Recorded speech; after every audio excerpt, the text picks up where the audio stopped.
किती वाजता येतील, काय रूट असणार आहे, कुठे कुठे जाणार आहे? सन्माननीय युवासेना प्रमुख आदित्य साहेब ठाकरे हे उद्या 2 ते 2:30च्या दरम्यान मध्ये नाशिकमध्ये त्यांचं आगमन होणार आहे. आतापर्यंत त्यांचा रूट फायनल झालेला नाहीये. रूट तुम्हाला आम्ही लवकरच कळू. आणि ज्या ज्या ठिकाणी खड्ड्यांमुळे ज्या लोकांचा मृत्यू झाला अशा ठिकाणांची देखील आदित्य साहेब पाहणी करणार आहेत. मागे एक महिन्यापूर्वी आदित्य साहेब नाशिकला आले होते. त्यांनी रेडिसन ब्ल्यूला सर्व नगरसेवकांची भेट घेतली होती. त्याच वेळेस सगळं नगरसेवकांनी मिळून आदित्य साहेबांना विनंती केली होती की साहेब तुम्ही एकदा तरी नाशिक महानगरपालिकेत या आणि या नाशिक महानगरपालिकेचा भ्रष्ट चाललेला कारभार बघा. तुम्ही इथे काय परिस्थिती आहेत. इथं नाशिकमध्ये रस्त्यांची परिस्थिती वाईट आहेत. ही पाहणी करण्यासाठी तुम्ही महापालिकेला भेट द्यावी ही आम्ही विनंती केली होती. म्हणून त्यांचा निरोप आला की मी गुरुवारी नाशिकमध्ये रस्त्यांची व खड्ड्यांची पाहणी करणार आहे. त्यानंतर नाशिक महानगरपालिकेमध्ये येऊन या ठिकाणी सर्व नगरसेवकांची नाशिकमधील चाललेल्या परिस्थिती व सिंहस्थ कुंभमेळ्याचा आढावा घेऊन आणि त्यानंतर पत्रकार परिषद घेणार आहेत. मग महापालिकेला भेट देणार म्हणजे महापालिका आयुक्तांची भेट घेणार आहेत का, महापौरांची भेट घेणार आहेत? अजून त्यांनी तसं काही सांगितलेलं नाहीये. हो, त्याने आम्ही नियोजन तुम्हाला कळवतो. मग असं असेल तर मग इथे येण्याचं काय कारण? नगरसेवकांची मिटिंग, गटनेता ऑफिस आहे, पक्ष कार्यालय आहेत. आतापर्यंत आलेले नाही ना. आणि 17 तारखेचा मोर्चा 17 तारखेला माननीय आमचे नेते खासदार संजयजी राऊत साहेब यांच्या आदेशाने, त्यांच्या मार्गदर्शनाखाली हे भव्य दिव्य मोर्चा हा संपूर्ण नाशिककरांना घेऊन, तुम्ही बघितलं असेल वारंवार ज्या ज्या वेळेस सर्व नगरसेवकांनी मिळून महासभेत असेल, नाशिक महापालिकेत आंदोलन केलं, तर आम्ही एकच इशारा दिला होता की तुम्ही दोषींवरती कारवाई करा, नाही तर खुर्च्या खाली करा. जर तुम्ही दोषींवरती कारवाई केली नाही तर शिवसेना उद्धव बाळासाहेब ठाकरे हा पक्ष सर्व नागरिकांना घेऊन रस्त्यावर उतरेल आणि आंदोलन करेल. हा इशारा देऊन देखील मागच्या महासभेमध्ये महापौरांनी कोणावरती कारवाई केली नाही. महापौरांनी ते म्हणते ना, बळीचा बकरा हा एम एन जैलला बनवलं.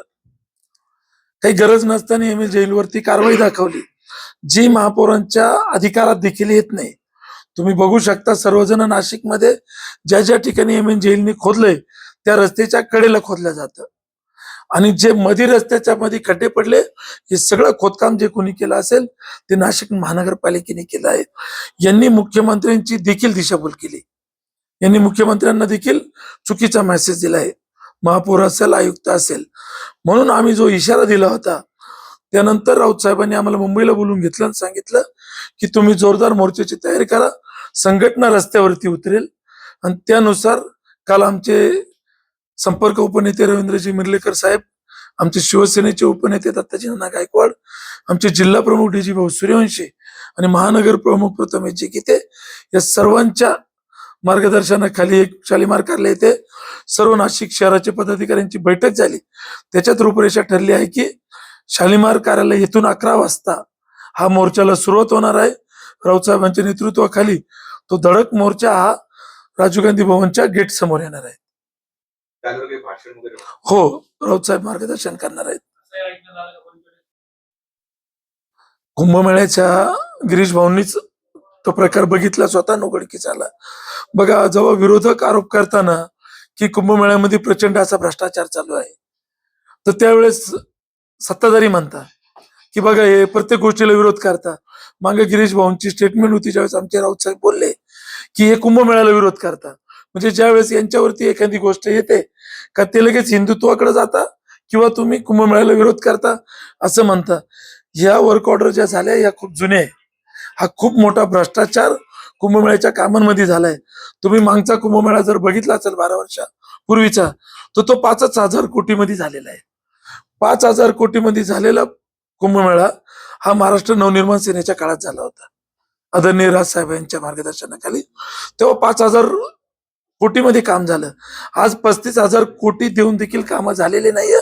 मग हे 35,000 कोटी गेले कुठं? तर मग या अशा बनावट वर्क ऑर्डर आहेत की जागेवरती रस्ता मंजूर आहे पण रस्ताच नाही, डायरेक्ट बिलं काढले आहेत.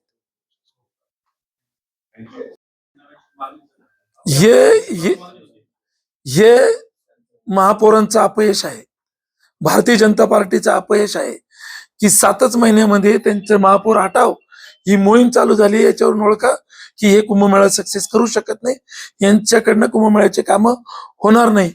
म्हणजे 2.5 वर्षाचा कालावधी हा महापौरांचा असतो. आपण नाशिकमध्ये बघितलं, पण भारतीय जनता पार्टीचं संपूर्ण बहुमत आहे आणि या बहुमतात 7च महिन्यामध्ये महापौर हटवा ही मोहीम येते, म्हणजे या महापौरांचं अपयश आहे. आणि सत्ताधारी लोकच करतायत. आणि हे सत्ताधारीच मागताय. विरोधकांनी जर राजीनामा मागितला, महापौर हटव म्हटलं तर ठीक आहे, विरोध होतं, राजकारण होतं, पण हे मागतं कोण आहे तर सत्ताधारीच मागताय. कुंभमेळ्याचे काही ऑर्डर पण मला वाटतं निघाल्याची उघडकीस आले. दोन नेते नाहीये.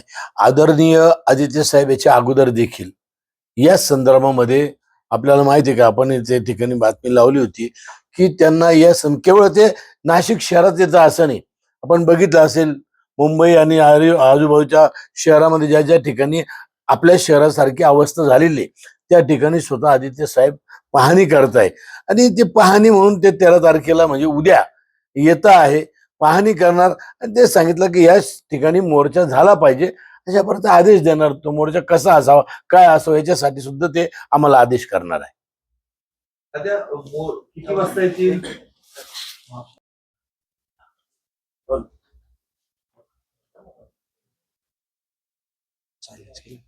हा,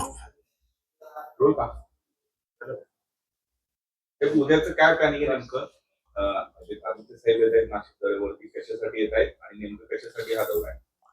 खरं तर सर्वप्रथम खास करून आपल्या आणि सर्व प्रिंट मीडिया पत्रकारांचा मी आभार मानतो की नाशिक शहरामध्ये जी काही परिस्थिती आता निर्माण झालेली आहे, खऱ्या अर्थानं आपण ते लोकांसमोर आणताय. आणि 6 लोकांचा मृत्यू या शहरामध्ये आपण बघितलेला आहे. आणि म्हणजे कुठल्याही परिस्थितीमध्ये एक काळ अशा घोषणा व्हायची, खड्डेमुक्त नाशिक करू, हे नाशिक आदरणीय मुख्यमंत्र्यांनी दत्तक घेतलं होतं. आज त्या नाशिकची अवस्था अतिशय वाईट झालेली आहे. आणि म्हणून परवा आमचे गटनेते केशव पोरजे हे जेव्हा मुंबईला आदरणीय संजय राऊत साहेबांना हा संपूर्ण शहराचा अहवाल देत असताना आदरणीय संजय राऊतांनी सांगितलं की कुठल्याही परिस्थितीमध्ये नाशिक शहरामध्ये प्रचंड असं मोठं आंदोलन आपण करू, एक मोर्चा काढू. आणि त्यानंतर काल आदरणीय मेर्लेकर साहेब आले, नाशिक शहरातले सर्व नगरसेवक, सगळे पदाधिकारी, आम्ही सर्व एकत्र बसलो आणि त्या ठिकाणी 17 तारखेचा मोर्चा हा आपण तर काढणार आहोत, परंतु याच्यामध्ये सर्वसामान्य लोक देखील सहभागी झाले पाहिजे, या दृष्टिकोनातून त्याचं नियोजन आता चालू आहे. आणि उद्या आदरणीय युवासेना प्रमुख, शिवसेनेचे नेते, माननीय आमदार आदित्य साहेब ठाकरे हे देखील या शहरामध्ये येत आहे. आणि ते केवळ जे काही वर्तमानपत्रामध्ये आपण तुम्ही बातम्या लावता ते बघताय की नाशिकची अवस्था अतिशय वाईट आहे. कुंभमेळा येतो आहे आणि या कुंभमेळ्याच्या निमित्तानं अतिशय या शहराची अवस्था वाईट झालेली आहे. 6 लोक मृत्युमुखी पडलेले आहे. म्हणून स्वतः आदित्य साहेब उद्या येत आहे. ते या शहरातली खड्ड्यांची पाहणी करणार आहेत. त्यानंतर महापालिकेमध्ये येणारे सर्व नगरसेवकांबरोबर त्या स्वरूपाची ते चर्चा करणार आहे की आपण या संदर्भात काय केलं पाहिजे. अशा काही सूचना आदरणीय आदित्य साहेब आमच्या सर्व नगरसेवकांना आणि पदाधिकाऱ्यांना त्या ठिकाणी देणार आहे. अशा प्रकारचा आमचा हा कार्यक्रमाचं आयोजन आम्ही केलेलं आहे. आता